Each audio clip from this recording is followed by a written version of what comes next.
देखिए, धीरे धीरे उत्तर प्रदेश में आक्रोश बढ़ रहा है समाजवादी पार्टी को लेकर और कांग्रेस पार्टी के मुद्दों को लेकर। ये वही समाजवादी पार्टी है जिसकी सरकार में राम भक्तों पर गोलियां चली थी। कांग्रेस पार्टी वही कांग्रेस पार्टी जिसने राम के अस्तित्व को नकारा था। सर्वोच्च न्यायालय के किसी भी फैसले के साथ हम सब लोग खड़े रहते हैं, उनका सम्मान है। लेकिन उत्तर प्रदेश के मुख्यमंत्री अयोध्या के दान चोरी के मामले पर बहुत गंभीर रहे हैं। इसलिए एसआईटी भी बनी, एफआईआर हुई, गिरफ्तारियां हुई और मुख्यमंत्री जी निश्चित इस बात के लिए संकल्पित हैं कि भविष्य में ऐसी घटनाओं को करने का किसी को अवसर ना मिले, उसके लिए सख्त से सख्त कदम उठाने के लिए सरकार आगे बढ़ रही है।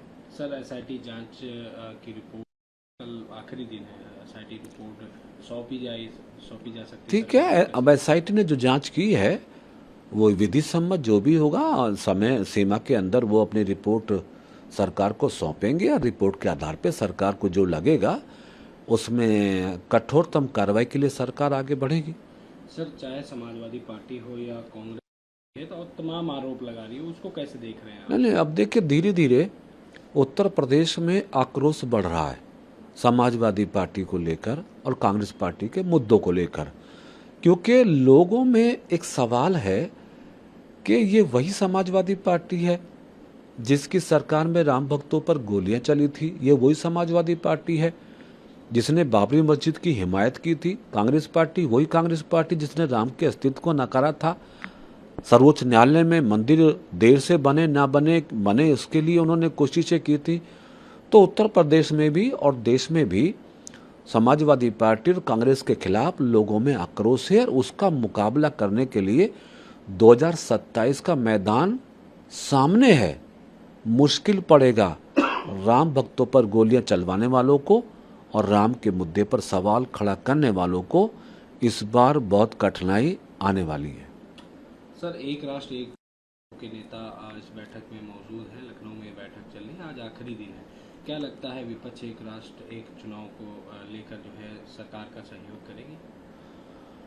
मेरे ख्याल से एक राष्ट्र एक चुनाव प्रधानमंत्री नरेंद्र मोदी जी की बहुत बड़ी पहल है, जिसे देश बहुत पहले से चाहता था।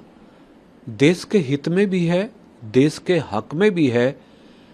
देश की अर्थव्यवस्था को बचाने और बढ़ाने के लिए भी जरूरी है। कमेटी लखनऊ में आई है, हम उनका स्वागत अभिनंदन करते हैं। सभी दल सभी पक्ष अपनी अपनी बात कर रहे हैं और देश आशान्वित है कि प्रधानमंत्री नरेंद्र मोदी जी के नेतृत्व वाली सरकार में देश को एक बहुत बड़ा, एक बहुत ऐतिहासिक, एक देश एक चुनाव कराने का अवसर मिलेगा। तो इसके लिए तो मैं समझता हूं कि प्रधानमंत्री जी को देश की और लोकतंत्र की स्थितियों में हमेशा याद रखा जाएगा। सर, भाजपा है कि समाजवादी पार्टी से मैंने माफ़ी नहीं मांगी है अखिलेश यादव जी, लेकिन तब भी समाजवादी पार्टी अफवाह फैला रही है कि उन्होंने माफ़ी मांगी। हमारी सांसद निशिकांत दुबे बहुत योग्य हैं, यशस्वी हैं और वो जो भी बात कहते हैं तर्क और सत्यता के आधार पर कहते हैं। इसलिए किसी से माफ़ी मांगने और न मांगने का मेरे ख्याल से कोई सवाल मुझे समझ में नहीं आता है।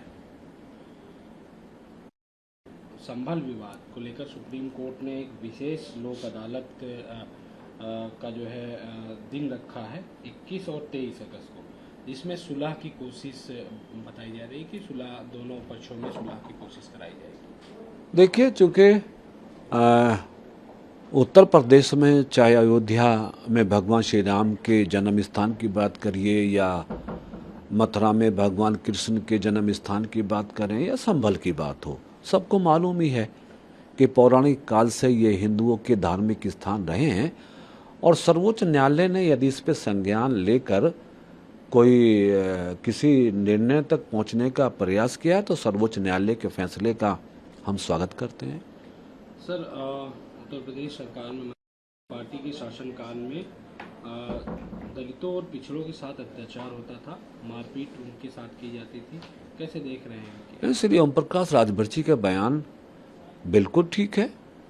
अखिलेश जी की सरकार में दंगों का तांडव सबने देखा है, अपराध का नंगा नाच देखा है, दलित पिछड़े कमजोरों के साथ अन्याय होते देखा है, तो ओम प्रकाश राजभर जी के बयान को नकारा नहीं जा सकता।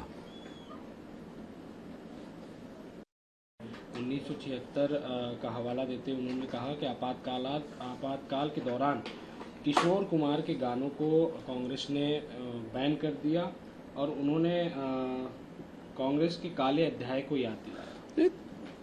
आपातकाल देश के लिए सबसे घातक परिस्थिति थी और केवल किसी के गाने को ही रोकने की बात नहीं हुई, देश के सारे मीडिया को रोक दिया गया।